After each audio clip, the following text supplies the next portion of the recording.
my bow tie on, wearing my green glasses today, I should feeling have pulled mine fantastic. Yeah. I out. actually put a watch on and my wedding ring, which I have not been wearing mostly because what does it matter what time it is? I put on pants with a button and a zipper, which was the first time in about 6 weeks. It's been a lot of I have to sweatpants. admit, I'm not wearing pants, but whatever. So Kevin, the reason why I wanted to have a conversation with a showroom manager, a couple of weeks ago, we had a very nice conversation with a designer out of the Chicago area who was telling us, what her design firm had been doing during the, shutdown of the United States. So I wanted to have that same conversation with you about what you were doing, what was successful, how your clients were working with you. So like my first question was, what is the main form of communication with your clients when you are not there? I mean, not there, but you're there. Right. Well, right now our email has definitely ramped up more than it used to. We're still getting regular phone calls from people. A lot of us have put cell phone numbers on our email addresses so they can reach us directly. Yeah. We're still calling the showroom and we're checking voicemails and everything of that nature daily because we've all been sheltering in place since March 23rd. Yes. But yeah, it's definitely been a lot more email heavy. And, we've kind of learned, since our designers are wearing a lot of hats now, really from that 12 o'clock to about 9 o'clock at night is really when we're getting all of our information from them. And when you say a lot of hats, you mean they're juggling their children at home moms, that they might not have had to deal with before. Yeah, right. they're cooking a lot more. I get it. Nannies, I talked to a designer the other day, and within 2 hours of her waking up, I was like, "How's your morning been?" And she goes, "We've done a lesson plan. We've thrown a tantrum. We've taken a nap. We've had a snack. We've thought about lunch. We had to change outfits because we spilled our ice cream on our shirt." It gave me anxiety. I'm like, in 2 hours, you've done more than I've done in a whole day. Yeah, I hear you. Let me ask a question about this. So, I would say that people love their showroom experience. They like to go in, they're, looking at fabric samples, they're asking for cuttings, or they're asking for tear sheets. How are you guys handling tear sheets or cuttings? I don't know if you have fabrics online. Maybe you do or don't, but I know you have other things that you've done. Right. So right before the shelter in place went in order, I walked through and took pictures of every vignette in our showroom. So that way we could send those to designers to kind of give them an idea of what we offer, what's on the floor, what could work for a project. And then if anybody's needed any type of finish samples, fabric swatches, or anything of that nature, I've come into the showroom very quickly in a mask by myself and pulled those samples.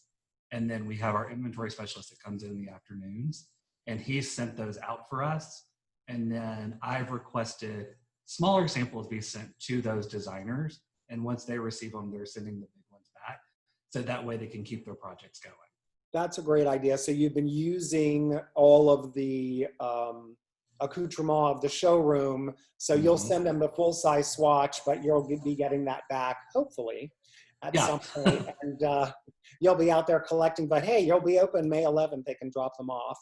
As of right now, that's the goal. That is the goal. Okay. We're monitoring it. Saying that, I'm trying to put that out into the universe that this is what's happening now. So let's all move forward. And, by the way, I can't say that I personally have not enjoyed working from home. I actually find it kind of interesting. I have I didn't necessarily feel like I need to be in my office. My job is a creative job, so I can be really anywhere and do the creative job. And of course, we're able to get into the computer system at work. So, and I'm in my own computer, and I can do whatever I need to do if I have the right files, and et cetera, and of course get on the server of our whole server, and I can see everything that everybody else is doing. Right. But I know a lot of people have felt what I do feel is very confined without being able to go to other places. Like, the scenery in my neighborhood, I could tell you every tree and every flower and every person's dog, and I've seen it all. Having said that, this is one of the questions that I love. What has been your go-to snack while working from home? So I think we all have been enjoying snacks. We all have that indulgence. My go-to snack recently has been, anybody in Denver, Colorado, La Favorita tortilla chips. They are made every day. You can buy a 2-pound bag, which maybe lasts a day or two in my house. And then we've also been making Rotel dip, which a lot of people, when they get out of the South, don't really know what that is. It's essentially a brick of yellow Velveeta cheese with 2 cans of Rotel. I do original and hot and spicy because I like a little kick, but not a lot. You leave it in the crock pot. It stays warm all day. Every time you walk by, you just reach over, grab you a couple chips and keep moving. A lot of people like to put brown sausage in it. So if you like a little chorizo or want to spice it up a little bit, you do that. But that has been my go-to. And I don't want to tell you how many blocks of cheese I've gone through. Okay, so everybody needs to write down that recipe if you want to have a, you know, classic American / Denver experience. In my house, I've been baking too many cookies, and I've never really baked cookies, but I'm on like my 5th batch of cookie baking. So the first thing that I try to do is put them in Ziploc bags and deliver them, you know, with a mask. I deliver them to people in the neighborhood, which has also become my barter system because one of my neighbors is making beautiful masks. So she gets a lot of cookies and I get masks, which of course I didn't bring any upstairs to put on and show everybody, but they're very cute. You could drop some cookies in the mail if you want. Thanks. And it's also a way of me connecting with my friends that I don't get to see. So I'm like, I'm going to drop some cookies on your porch and you can wave at me from the car and from your front porch, which I've done, and that's been fun. But it also leaves a cookie jar in my house filled with cookies, and I have a small problem with sugar. So maybe not the best idea, but I've been having a good time with it. What do you, okay, this is a very interesting question. Okay. Do you think that your clients are able to accomplish all that they want virtually through the showroom? Like with their showroom, are they doing it all? I think they're able to accomplish a large portion of it virtually. Definitely the hardest thing that we're faced with that is people like to sit on something. They like to feel a fabric, see the texture. But for the most part, they're able to get a lot of it accomplished. I think one thing that's helped us on this side of the business is we're very much face-to-face people. You know, you can read an email or you can get a phone call, but being able to see somebody's actual visual response to something, we know what to focus on. If we're walking through the showroom and I show them a black fabric and they make that, ooh, don't even do that. Don't show me that. You know, now I know walking through or showing other things, avoid those colors. So it's definitely helped on our end, just being able to see faces more. And in some way, it's building a deeper relationship, don't you think? Because for sure. When they're coming in, you know, they're usually pretty much focused on the work. And so everyone is, you know, trying to accomplish that work. Mm-hmm. And now we're actually getting, if you're doing like a FaceTime or something, you're finding out that that particular client that you talked about before has, you know, young children at home, et cetera, maybe they're not really telling you all of that. So right. I think that going back into the showroom, you're going to have a deeper relationship with a lot of your clients that you've been working with as, you know, we've been shelter in place. And that's really going to help build your showroom experience, in my opinion. I feel like some of them are going to come to the showroom just to escape their children now. Like this is going to be their sanctuary for a little while. Well, and interesting that you say that because like my husband works in a big office building downtown. There's 2,000 people in that office building and they're going to have to navigate that whole situation. So I'm sure he'll be having some time at home and sometime in, you know, they're going to have to like do split schedules or whatever that's going to be. But I won't necessarily have to do that, but we'll see how that goes. I'm looking forward to getting back into the office, but like I said, I don't mind being at home, but I'll be glad to get out for a little bit. How has your company been communicating with you? What has the company done, CAI Designs? How are they reaching out to you guys every day or every day? We're definitely doing a lot more Zoom meetings. Yeah. Those have been, you know, with my team here in Denver, it's been a weekly thing. And We all have a group text where we can just kind of quickly catch up with each other and talk about certain issues that pop up. And then corporate wise, because we have showrooms in Arizona, Colorado, and Illinois, is definitely when those Zooms come in handy because we're all able to do the meetings.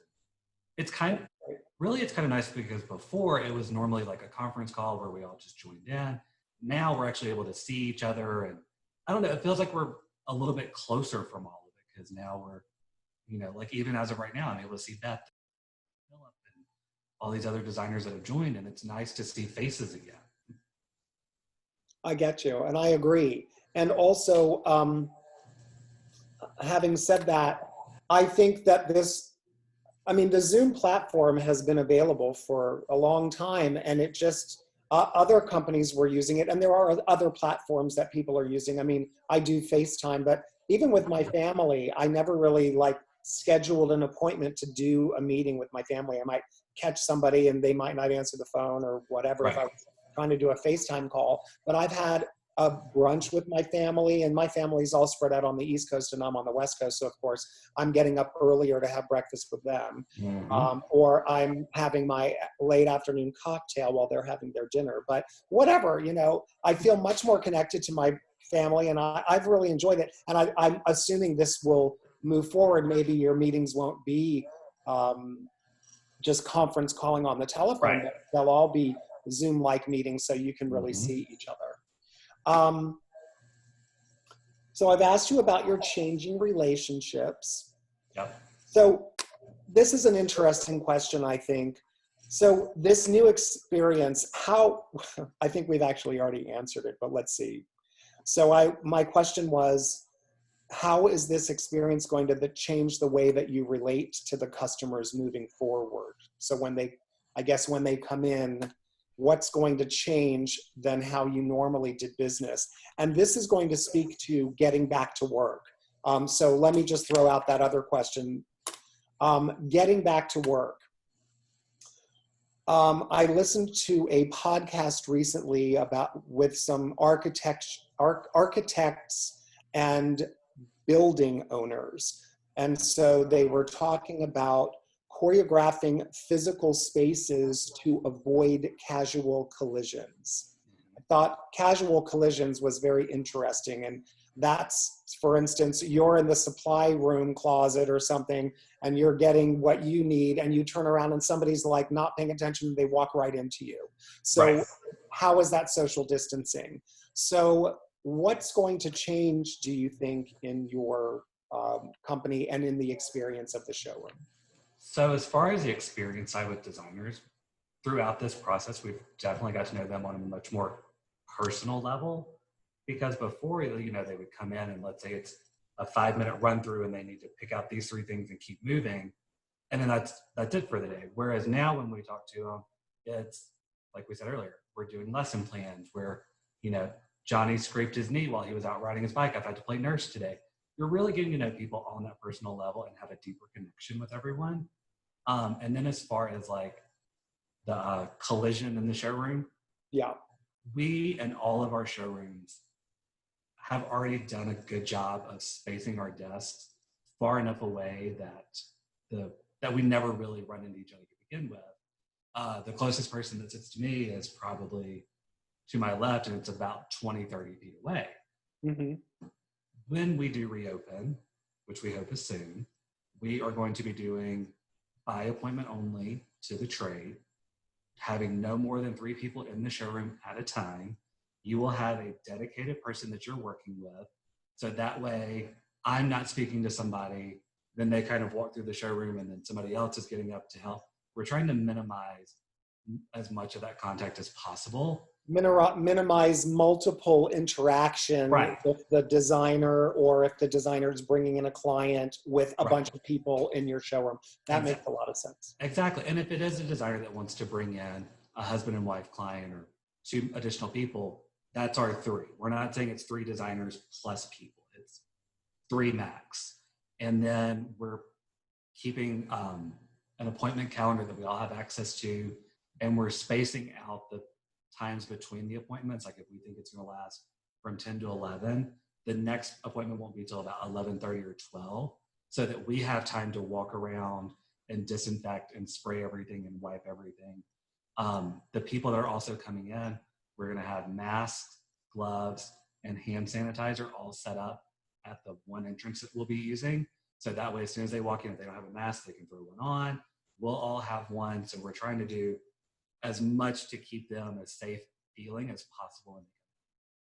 That all sounds like very good. And I think all of those ideas are great.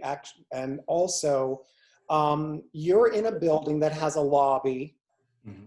but you're lucky that you're on the first floor and you have an entrance that just goes basically to the parking lot or to the outside.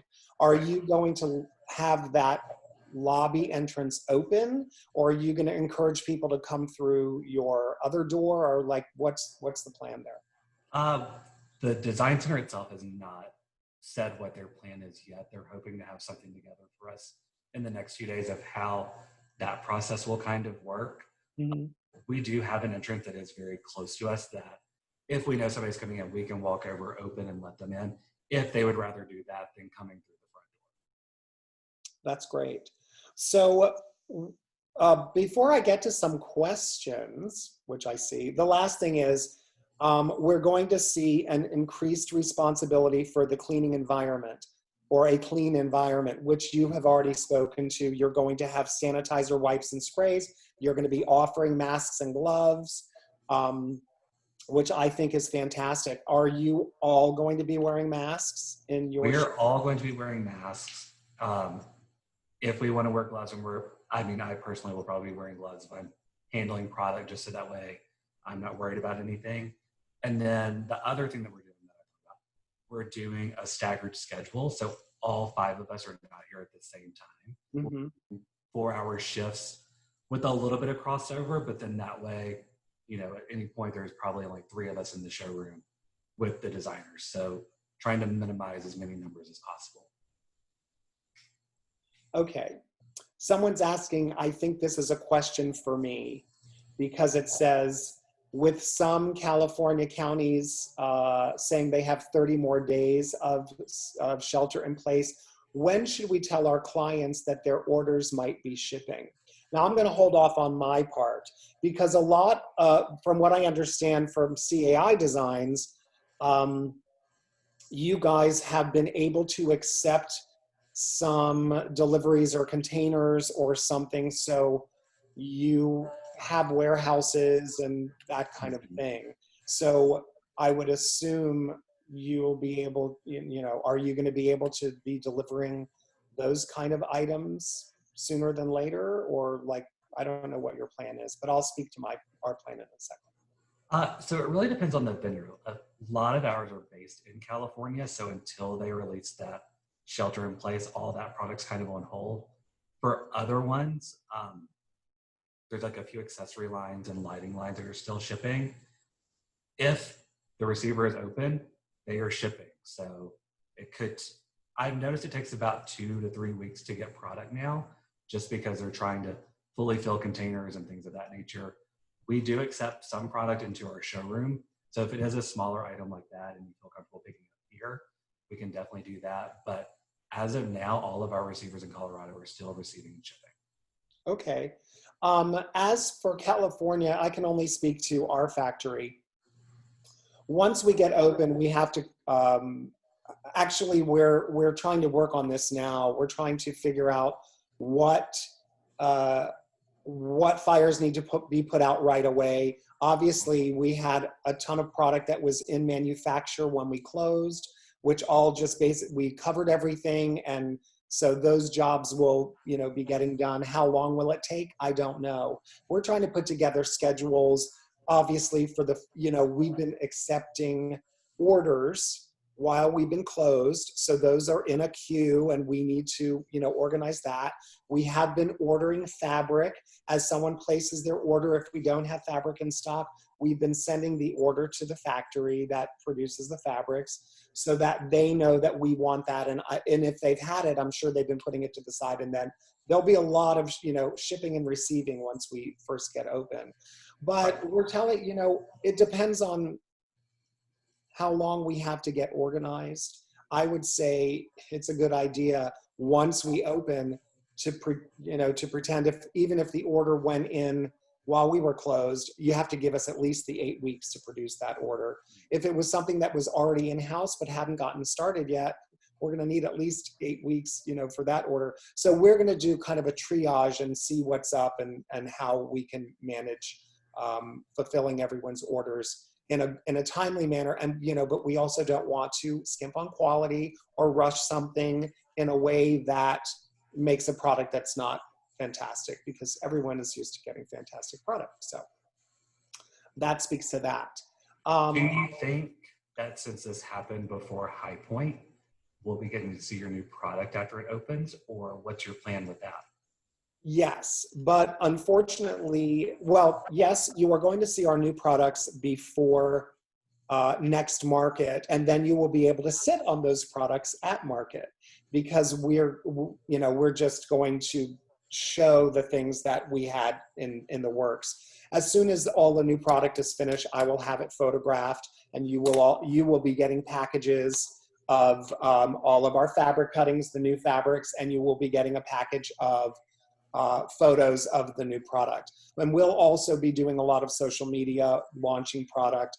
We will do, on our website, we'll have an area where people can go and look at new products. We actually always have that area, but we'll be updating that, et cetera, et cetera. I have a question for you, and you might not know the answer to this. When would you be able to receive a rep from a line to actually come in and update? Would that be something they'll have to make the appointment like everyone else? Yep. We'll just do that. We'll make the appointment, and once we reopen, we can definitely tackle that then. Another thing that I thought about, going back to one of our earlier questions of one of the things we're doing, we've already done it in our Illinois showroom, and then our Arizona, we will be doing it next week. We are doing a virtual 360 showroom tour. So for people that are at home, they can go to our websites and click on those links, and they can actually walk through the showroom, and the pictures get so close up, you can see if it's a linen or if it's a tweed or a velvet. So that'll really help this whole new virtual world. Absolutely. And there have been a lot of showrooms in High Point that have been producing virtual walkthroughs, which I find very interesting and very helpful. That's a great idea. I have a question that someone's asking, do you have e-commerce? Are you able? So we are working towards that. We do sell a lot of things off the floor that we would have to arrange to be picked up and everything. Our goal was, we started our digital showroom website about 6-8 months ago, might have been a little longer than, I'm trying to remember the exact date. And that's our goal, to start building that out more to where you can go on and see everything and order and purchase that way. So that's the call. So she heard that, so hopefully we can get that going soon. We're on about 27 minutes now. So when we had planned to have about 30 minutes, does anyone else have any questions that they would like to ask? If you click the little chat area, you can actually type it in at the bottom of the chat. I don't see anything coming in. I've enjoyed this. Thank you, Kevin, very much. Thank you. I've enjoyed it too. I've enjoyed talking to you, and I think this has been a very interesting conversation. Next Thursday, we are going to have On the 10 with DRC Showroom in Costa Mesa. That's Designers Resource Gallery. I'm sorry, collection. So we will look forward to seeing you at 10 o'clock. It will be the same thing here, where you will get an email inviting you to a Zoom meeting. So Designers Resource Collection from Costa Mesa, and that will be next Thursday at 10 o'clock. I thank you all for joining. If you have any questions for Burton James directly, you can email me at design@burtonjames.com. And if you have any questions for Kevin, Kevin, what's your email address? It's kevinb@caidesigns.net. Awesome. Thank you all for coming. Thank you. We look forward to seeing you next week. Perfect. Thanks. Bye.